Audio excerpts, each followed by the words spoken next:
Good morning. It's John's D&D vlog episode number 22, and today we're going to talk about the Temple of Elemental Evil. In 2004, Dungeon Magazine came up with a list of the top 30 modules ever made. The Temple of Elemental Evil came in place number 4. This is one of the most famous of all the modules that were ever made. I did my own personal survey to see what people which modules that they loved the most and which they hated the most, and this came out as number 1. Honestly speaking, when everyone talks about this module, it's always done with a little bit of reverence and awe because it's just so big. There's just a lot of respect attached to this module. I've run through the module with players twice, and I understand why it's respected. So it was originally published as first T1 back in 1979 by just Gary Gygax, but then later on in 1985 it was expanded on. They went from just having it to be T1 and they turned it into T1-4, and this is the one that everyone's searching after. The T1 is a nice little thing to have, but the thing that everyone wants is the T1-4, the Temple of Elemental Evil. As you'll notice when you look down at the bottom of the original 1979 version, they said that there would eventually be a follow-up module called T2, the Temple of Elemental Evil. But then even if you look on the 1985 version down at the bottom, it says that this is the long-awaited T2, Temple of Elemental Evil follow-up, right? But then when you look up on top, it says T1-4. The reason for that is it's a really big adventure. The added portions to the adventure come in 3 different parts. So the village of Hamlet remains T1, but there are 3 later blocks of adventure added to the story. As usual, as always with these module reviews that I do, please, if you're a player, don't watch this because I'm going to be giving away stuff that'll make your experience less fun. So please don't watch this episode any further if you're a player. When I got back into D&D a couple of years ago and I first started trying to be a DM, I decided to start with this module. And it was really hard. It's 128 pages. They scatter the information all throughout the module. So if you want to understand the basic storyline of what's going on, you literally have to read the whole thing. I always like it when people at the very beginning of their modules put a very, very quick, brief breakdown of all the information so that it's easy for DMs to walk into a thing and know what's going on immediately. But they didn't do it with this one. And it's a great module, but if you want to dig out all that information and figure it out, you really have to read the entire thing to pick out all the most important data to understand the very core theme of it all, right? So, honestly speaking, this module is the main reason why I do this vlog. This module is the main reason why I made all the DM's guides. It's just so hard to understand, and I didn't want other people to have to go through the same kind of pain I went through to figure it out. Anyway, here's a quick super brief breakdown so that you can possibly understand better how to do this module. It involves 3 different locations, right? On your maps, you'll see this one map that says Verbobonk really big on the top left-hand side. So you got 3 locations that you got to deal with, right? You've got Hamlet, and it's spelt different in the book in different places, so I'm just going to use that spelling. And you've got another one up here, and there's lots of roads all throughout here, but I'm just going to do this to make it easy. There's another city called Nulb, and then as you're exiting this city Nulb to the east, you'll see a road that goes up more vertically, and that'll take you to the Temple of Elemental Evil. And somewhere around Hamlet, not far away from it, is another place called the Moat House. So I guess there are 4 locations. So this adventure deals with all of these. Up here at the Temple of Elemental Evil, 10 years, well actually the history of this thing starts 13 years prior to the days that your PCs walk into this city. 13 years previous, Hamlet was a nice, wonderful, beautiful, thriving city, and all of a sudden, for whatever reason, 13 years ago, monsters started gathering around here because the place was so prosperous. And then over time, over the next 3 years, a temple grew in this location. It grew and grew and grew, and actually demons started living there, namely Zagatmoy and another demigod called Eus. And things were getting so bad, it was their goal to enslave everyone around this area, right? So eventually it got so bad that the story doesn't actually go into detail on this, but hundreds of people, and very important people, very high-level clerics, very high-level everybody, showed up here to get rid of this temple. So they went there and they cleaned it out. And then they set up protections in the temple so that people wouldn't go in and attack it anymore, so that it would be safe, right? So your adventure begins here in Hamlet, right? And what's going to happen is when your players get to Hamlet, they're going to somehow find out about rumors of there being thieves or brigands or monsters that are somehow hanging around this Moat House. So once they take care of the Moat House, that's T1. That's the entire Village of Hamlet storyline. And I'll go into a little bit more detail on that later. And then they have to take this trip to get up to Nulb. But once they get to Nulb, a really depressing, poor, ugly city, they'll eventually find out about the temple. And when they get to the temple, it'll be all abandoned looking. But as they go and explore, they'll find out it's alive and hopping. There's a lot of stuff going on in here. So what they have to do is go all the way down to the bottom floor, actually to the third floor of the dungeon, and there they're going to find a god, a demigod who's been imprisoned. Her name is Zugetmoy. She's a mushroom god, and then it's their job to kill her. The thing is, she's got another guy who helps her out, who's also a demigod, who's called Use. So these are the two main foes of the entire adventure. So it's kind of interesting. For an introductory module, they go from here all the way up here to killing demigods, which is it's a big complex plot. So the temple, right? So I said that the history of this whole thing started 13 years ago. 10 years ago, that's when the overthrow of the temple happened.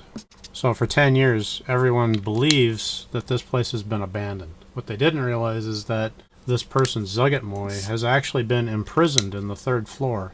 That's her prison. She's been there for 10 years, trying to figure out how to get out.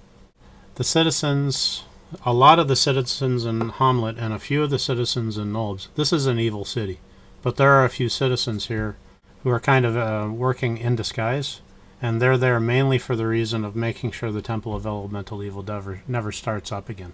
But you'll find a lot more citizens here in Hamlet who are kind of with the cause. It's kind of like a secret society of people who are here to make sure that the Temple of Elemental Evil never gets started up again. So when your adventurers get into this city, and especially when they get into Nulb and they find out about the Temple of Elemental Evil, there is a lot of help available to them. One more thing about this, a moat house. See, I had never heard of anything called a moat house before, so when I was looking at the maps, I was really confused. A moat house is a simple thing. It's a house with a moat around it. I'd never heard the term moat house, but now I know what it means. Good luck. I mean, I don't think you would ever find it in a dictionary anyway. So let's talk about the moat house a little bit. So in order for this adventure to happen, a few events are going to have to happen. And one of the events is they're going to have to talk to people in the town and get information from somebody, which you got to realize this is an introductory module, and some players are not so inventive. So getting them to go and talk to people in the town is sometimes a little bit hard, but if you're playing with experienced players, of course they know what to do. So they get into town and they find somebody to talk to, and then they eventually hear news about some weird things that have been happening around the Moat House, and then they have to get to the Moat House, right? And once they get to the Moat House, see, everything looks all dirty and broken down and abandoned, so there's no reason to suspect anything. One of the things that have to happen in order for the venture to proceed is they have to find these stairs and go down them. And once they get down those stairs, then they have to explore around. And the other thing that has to happen is that they have to get rid of this garbage here and find the doors behind it.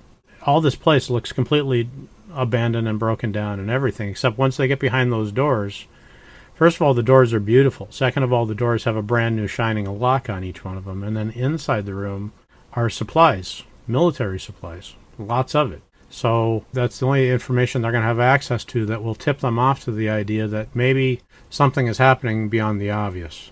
But then eventually they're going to come down here and they're going to find Lareth. And then if they can take him out, fine. And then if they've ingratiated themselves at all with the population in the city, people will eventually talk to them about the Temple of Elemental Evil, and they'll direct them on to the next adventure in Nulb. So as I mentioned before, in Hamlet and in Nulb, there are people who will help them out, and eventually they will get information from people to direct them where the next adventures will be. But they are willing to offer more help than that. You're going to find a lot of a lot of NPCs in those two cities who are willing to help out, and there's a lot of them. I mean, I didn't count exactly, but I'm sure there's between 15 and 20 people that you could probably coach into joining the party. But Whenever I run this, I always want to give them not a lot of help. I want them to take care of this problem mostly on their own. But I have allowed them to use, both the times I ran the module, I let them have access to 2 of the PCs. The first was in Hamlet. His name was Turgon. He's the leader of the Church of St. Cuthbert. And the second one is the blacksmith in Nulb. His name is Otis. He's 10th level. He's a ranger. Just those 2, or those are the only 2 I allow really to enter in the group and help them out. From time to time, okay, Bern and Rufus might help out, but those 2 seem to be kind of in it for themselves. They're not there for the cause to speak of. They want money. So I don't know. You can use them if you want to. You can do anything you want to do, but I always tend to limit the help to just those 2, Turgon and Otis. There's also other people in Nulb that'll help them out. Mother Skring, Murphles. They'll help them with healing and potions and such. Fine. I just don't want, I don't like parties that I don't need 12, 13, 14, 15 people in a party. As a DM, that's just a big headache for me, so I try to avoid it. So anyway, eventually they're going to get directed here to the temple. And here up on the ground floor, there's just a few things you got to keep in mind. So down here, right at the very bottom edge of this building, there are these big bronze doors, and they're very scary. They've been given an enchantment of antipathy, which means that anytime a person looks at them, there's a magical revulsion that you have towards them. They're so scary, they're so ugly, and you're being magically convinced of this that you'll try to keep away from them. So everybody's got to roll a saving throw versus spells at -2, and if you succeed, you can approach them, but you need a 20 strength to break them down. So an entire party could do it, but honestly speaking, there's not many parties that can. I mean, A, you have to pass the saving throw, and then B, you have to be strong enough. It's possible, but I'm kind of happy that they don't, because I don't want Zuggtmoy getting out. The other couple areas to consider is up here at the dais, and the throne, right? If you eventually, well, I'll talk about it later, but that is it's an elevator that goes down into Zuggtmoy's prison, and I'll talk about that a little bit more later. Oh, about these doors, there's a total of 4 sets of them in areas 340, areas 210, 145, and then up here on the ground level. And if all of those doors are broken, Zuggtmoy gets free. She can roam and she can escape. She's been down there for 10 years, so probably the first thing she'd do is get free. And then once she's free and she's regenerated, she'll probably come back and do whatever she wants to do, and being chaotic evil, that's probably nothing good. The other thing to keep in mind is over here up in the corner, there's a tower, and inside the tower is a secret passage that'll take you down to level 3 where this thing called the Golden Orb is, and I'll talk about that right now.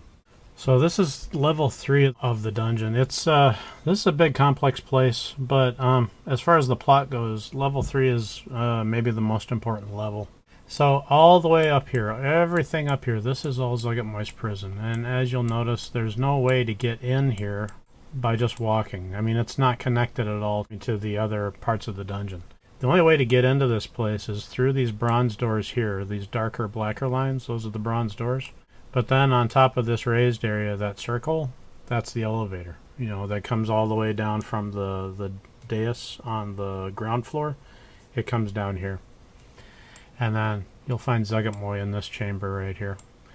She's normally a 20-something level wizard, but because of these bronze doors, her power has really been pushed way down. She doesn't have nearly as much power as she normally has, which is good. It means your PCs can beat her up. But not necessarily. She still has enough toughness in her to take on most parties if you run her right. But anyway, as I was saying, that one tower in the northeast corner of the ground floor, it led to a secret passage that comes down. That's where it comes down. It comes down through here. And then here you'll find a really tough adventure. There's a fighter assassin and a wizard here, and a basilisk illusion. This one little corridor is a very strong corridor if you play it right. But then this is where they get to this orb. It's called the Golden Orb of Death, or Yellow Skull. There's a billion names for it. What you're going to read in the book isn't what I did. What the Golden Orb, as soon as I can get anybody to lay their hands on it, it immediately teaches whoever puts their hands on it all about this place. And then they automatically know that Zuggtmoy's up here. They automatically know that the altar will take them down there. It's a really big module. And what I've noticed is that, I mean, yes, it's fun, but people like it when things end. And this thing is so big. So it's nice to kind of hurry it along a little bit. It takes me, both the times I ran this module, it took about a year to get through all the way to the end. And that's running games about every week about 3 hours. It takes about a year. That's to get all the way through Hamlet and all the way through to the end of this where they kill Zuggtmoy. It's about a year. That's a big, long adventure, and it's hard to find a group of people who have that much patience. So be prepared. You have to have the right kind of group when you begin this module. Once they get the orb, then they know all about this, and then if they want to, they can go attack. There's other stuff too that's in the module. That over here there's a bunch of teleport pads, right? And every time I've ever had a group come in here and look at those teleport pads, I explain it to them in such a way. I mean, if one of them steps onto it, they can see that the lights in the room are starting to change, and then they hop off because they don't know what's about to happen. I've never had a group go through any of the nodes. I mean, either time that I've run this dungeon, no one is willing to go to the nodes. No one is willing to hop onto a teleport pad if they don't know where it's connected to. So the teleport pads to the nodes are important, but so far no one's bothered to go for it. This is the 4th level of the module. Something else kind of significant happens here, so I'll talk about it briefly. So 10 years previous, Zuggtmoy and Use, 2 demigods, were in control of this place, and they were building up an army in order to take over this land and the surrounding countrysides, and it was going to be really bad. And then a whole bunch of important people showed up and beat them down. Okay, so fine. So Zuggtmoy's been in prison for 10 years. But how in the world is it possible for her to be rebuilding her army when she's in such a secluded place where there's no way for her to talk to anybody else? That happens up here. This whole thing is designed to look like Use. Okay, whatever. But so over here you've got the teleport nodes that will take her either to the elemental plane of fire, earth, air, water. But then these are the teleport pads that will take you to the 3rd level teleport pads. So they actually have a way, the higher priests, to go in and go talk to her. This one will take you to the earth plane. This one takes you to the earth node. I mean, if you look in your copy of Temple of Elemental Evil in the back, you'll see that there are 4 nodes listed: earth, air, fire, water. So this will take you to the node, but this actually takes you to the elemental plane of earth. And that's a completely different place. So, so far, every time I've had a PC, look at those. I'm sorry, this part up here wasn't a node. Look at these teleport pads. No one's willing to climb on. I mean, would you? You know, to climb onto a teleport pad if you don't know where it goes to? I wouldn't either. So there is a way for her servants to actually physically go up and walk up to her and talk to her. But then also back here, there's this thing called the light chamber, where if you go in, there's a chair and you can go in there and you can actually have a conversation with her. Her highest level priests are capable of visiting her, but then also be communicating with her up here. In this chamber and in this hallway here and then also down here, Use himself can also be called. He'll show up, and then the PCs may have to fight against him, but only for a very short amount of time, because once he shows up, less than a round later, St. Cuthbert himself will show up and take out Use. He escorts him back to his home plane and does whatever he does to him. So they will be able to see Use, but and he'll have time to get off one shot, right? Which I always have it be the finger of death, and he does it to Otis. I mean, by now, the party's been leaning so heavily on Otis, in my campaigns anyway. To lose Otis just before you're about to go take on Zuggtmoy herself, it's very disheartening, and I want them to walk into the fight with that feeling. So I use to take out Otis, and it's a very dramatic thing. One thing I've also done is every time they get to this room, Lareth, the evil priest from T1, the village of Hamlet, he's sitting here waiting. The thing about Lareth is it says that he's a close buddy with Lolth, the spider god, and for some reason he's working with Zuggtmoy, the mushroom god. Okay, so fine, whatever. But if he's that beloved, as it says that he is, Lolth would find a way to resurrect him, and he just wants to sit here and watch Use kill these people. So I always have him sitting at a card table waiting for the players to show up, and then Use shows up and kills one of the players. Lareth is laughing really loud, and then the players always end up killing him here for the second time. I'm going to talk briefly about level 1 and level 2. There's not a lot to say about it, but there is something that matters, so I'll talk about it. So on level 1 and level 2, there's a bunch of different armies, and they're all over the place. But in this one army, there's 4 different armies there. Or there's actually 5, right? There's the fire army and the earth army and the air army and the water army. So each of those 4 factions has their own areas. But when you look at your map that's going to come in T1-4, you know, I color code mine. These are the areas that all belong to those specific factions, right? And then if you come here to the second level map, there's also all the different areas that are associated with the air faction, but then down here you've got the water troops. So when you first open up your copy of T1-4, none of this is going to be color-coded at all. They expect you to just kind of look at the map and remember everything, you know, and like on my map I've got the names of the monsters and how many there are in each room. I really prefer my maps when you're running this place. It's so complex, you have to... I mean, how could you possibly run this place without this information? So that's why I made these maps. That's why I'm making the vlog. As I said before, this one module spurred me on to all of this stuff. It's the only way to run it competently. I mean, for me anyway. Maybe there's a few of you brainiacs out there who know how to do it all without all these extra helps, but I need them. The Golden Orb of Death. I'm going to talk to you about this because it's kind of an important magic item for this entire game. So... the Golden Orb of Death is kind of a crazy complex magic item in this thing.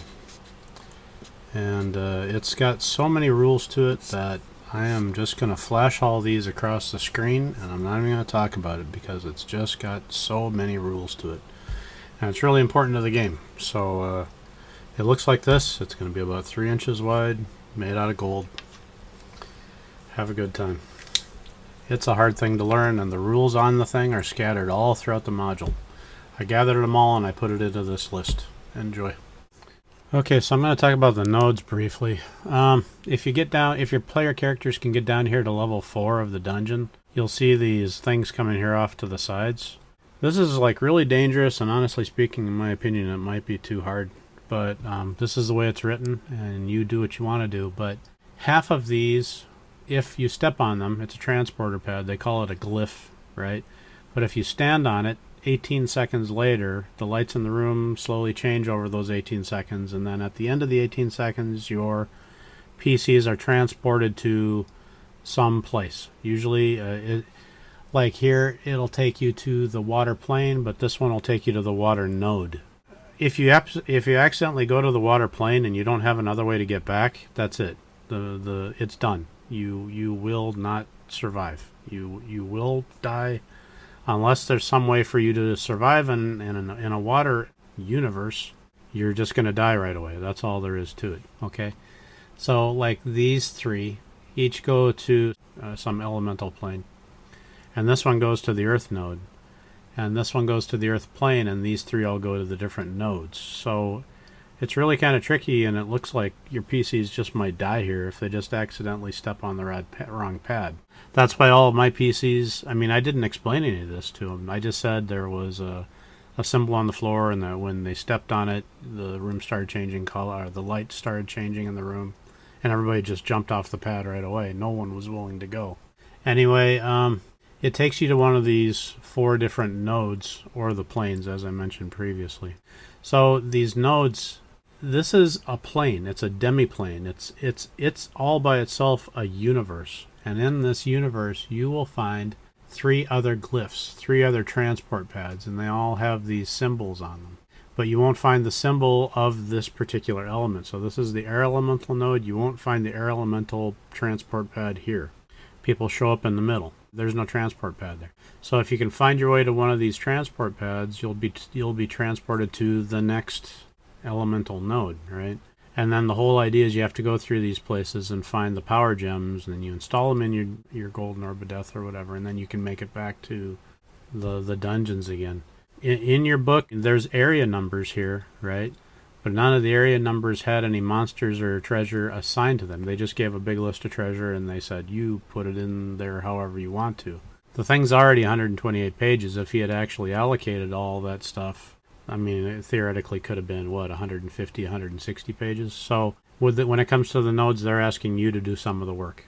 So anyway, if you check the description box for this video, you can see the download link for my guide.